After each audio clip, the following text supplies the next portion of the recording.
इस बात का भरोसा कौन दिलाएगा। बट बहरहाल मुझे लगता है फिलहाल ये बहुत हाइपोथेटिकल है।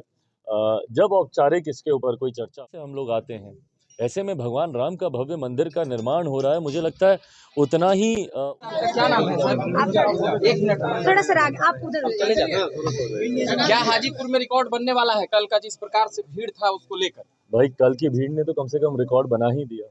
एक ऐसे स्टेडियम में जिसके बारे में कहा जाता था कि कुछ लोग तो कहते थे कि श्रापित भी है, यहाँ तक भी कहा जाता था कि वो स्टेडियम कभी भरता नहीं है।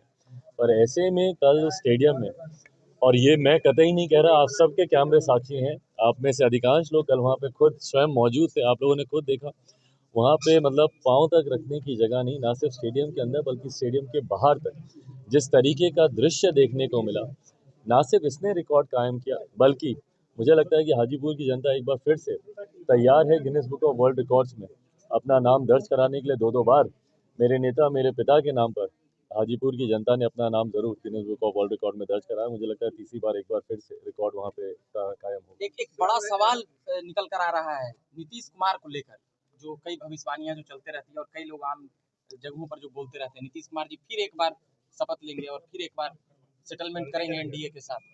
भाई मुझे नहीं पता, बट हाँ, when it comes to my chief minister you can never say never. वो पलटी मारने के लिए जाने जाते हैं। भरोसा है आपको? भाई इस बात का भरोसा कौन दिलाएगा कि वो आने के बाद फिर नहीं जाएंगे। हाँ? इस बात का भरोसा कौन दिलाएगा। बट बहरहाल मुझे लगता है फिलहाल ये बहुत हाइपोथेटिकल है। जब औपचारिक इसके ऊपर कोई चर्चा होगी तो जरूर अपने पक्ष से अपनी बातों को रखूंगा। तो आपका क्या स्टैंड होगा, मतलब उसके बाद जब नीतीश जी आ जाएंगे तो? भाई सिंपल सा है, will cross the bridge when it comes. अभी तो बहुत जल्दी इसके बारे में कोई भी बयानबाजी करना, कोई भी चर्चा करना। अभी तो लालू जी के यहाँ वो गए थे दही चूरा में, भले तिलक नहीं लगा, ये जरूर एक प्रश्न चिन्ह खड़ा करता है, बट गए तो जरूर थे वहाँ। तो इसलिए जब ऐसे ही चर्चा होंगी औपचारिक तौर पर, और पिछले फिर गेट बात से उन्होंने अपने घर तक पैदल गया है।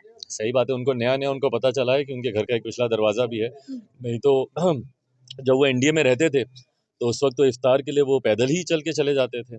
उस वक्त शायद उनको वो दरवाज़ा पता नहीं होगा। बट बहरहाल मेरे मुख्यमंत्री कब क्या करते हैं, क्यों करते हैं, किस सोच के साथ करते हैं, वही बेहतर बता सकते हैं। बिहार की जनता तो आज तक उनको समझ नहीं पाई, दो बार इसीलिए उन्होंने जनादेश का अपमान किया। तीसरी बार अब वो क्या करते हैं नहीं करते हैं वो खुद ही बताएं। संयोजक का पद उन्होंने छोड़ दिया और कई लोग बोलते थे कि वो पद के लिए लड़ते हैं, संयोजक का पद ही छोड़ दिए, एकदम पूरा मिल रहा था उनको। सोचिए कितनी बड़ी कुर्बानी की है वो, त्याग कर दिए, कितनी बड़ी कुर्बानी की, और ये कुर्बानी कई बार वो कर चुके हैं। सोचिए जबरदस्ती उनको मुख्यमंत्री बनाया गया, यही ना बोले थे 2020 में जब परिणाम आए थे, तो यही ना आके बोले थे हम तो बनना नहीं चाहते, ये लोग हमको जबरदस्ती बना दिया। तो कुर्बानी करते हैं मेरे मुख्यमंत्री, पर दिक्कत ये है कि हर कुर्बानी वो अपने लाभ के लिए करते हैं। संयोजक की जहाँ तक बात है, उनको बनाया नहीं गया या उन्होंने बनने से इनकार किया। अब दोनों में से सत्य क्या है भैया, बैठक में तो कोई अंदर की बात नहीं जानता कि उनको बनाया ही नहीं गया कि वो बाहर आके इसी तरीके से ढिंडोरा पीट रहे हैं कि भाई हम नहीं बनना चाहते। बट बहरहाल इन तमाम विषयों में मुख्यमंत्री की जिम्मेदारियां कहाँ गई बताइए।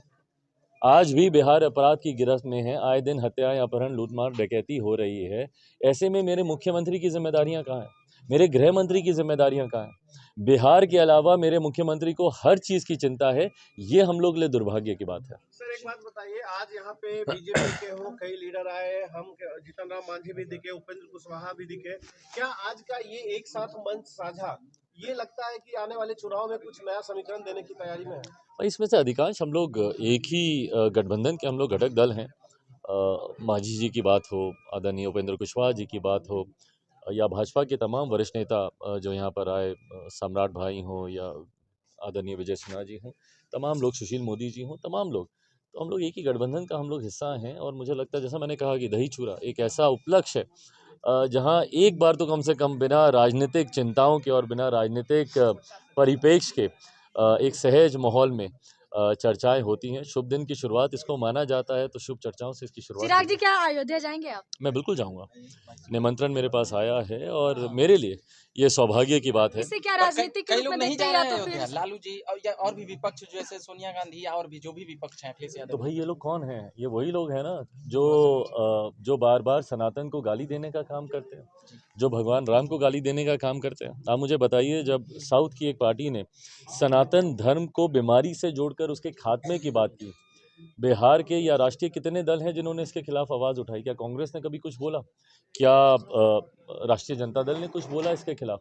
क्या जनता दल यूनाइटेड ने कुछ बोला इसके खिलाफ? और राष्ट्रीय जनता दल तो भैया भूल ही जाइए, क्या बोलेंगे वो, जब उनके एक मंत्री आए दिन रामचरितमानस को गाली देने का काम करते हैं, भगवान राम को गाली देने का काम करते हैं। पर ये लोग भूल जाते हैं कि देश की एक बड़ी आबादी है जो आस्था रखती है, और हम बिहारियों के लिए तो भैया ये और गौरव की बात होनी चाहिए।